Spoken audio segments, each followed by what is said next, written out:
Shalom shalom inshuti zanjye, ndabasuhuje. Uwiteka abagirire neza aho muherereye hose. Uyu mwanya nk'uko maze kubimenyera ni gospel challenge, ariko mbere ko tujya mbere uyu munsi ndagira ngo mfate uyu mwanya nihanganisha abantu bitameze neza, aba barwaye, ababuze abanyu mwakundaga, ndetse n'abahuye n'ibindi bibazo byinshi bitandukanye twe tutabasha kumenya. Ni ukuri Imana ibagirire neza kandi ibarengere. Uyu mwanya rero ngarutse nibaza ni ese koko nibyo, nkuko abantu benshi bakunda kubyibaza, ngo abantu benshi bakunda kujya mu by'Imana cyane bakabyirunduriramo birangira bibagize abakene. Pastor, nawe niko ubibona?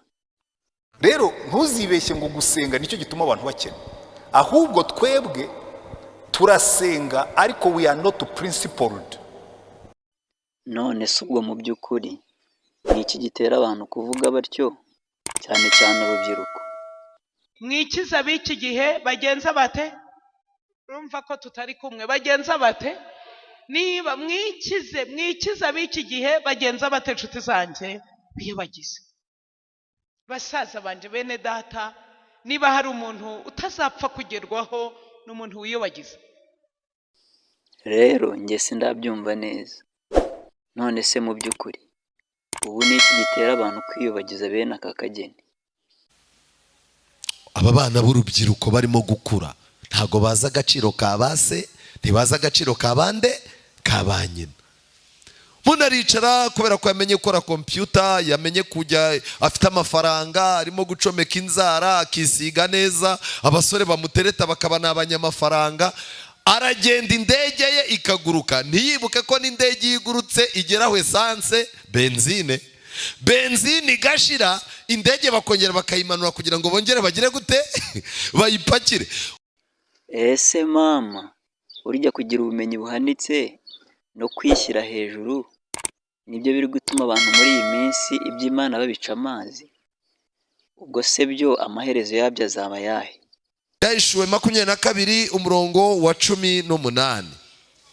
Uwumva wese amagambo y'ubuhanuzi bw'iki gitabo ndamuhamiriza nti nihagira umuntu uzongera kuri yo, Imana izamwongeraho ibyago byanditswe muri iki gitabo.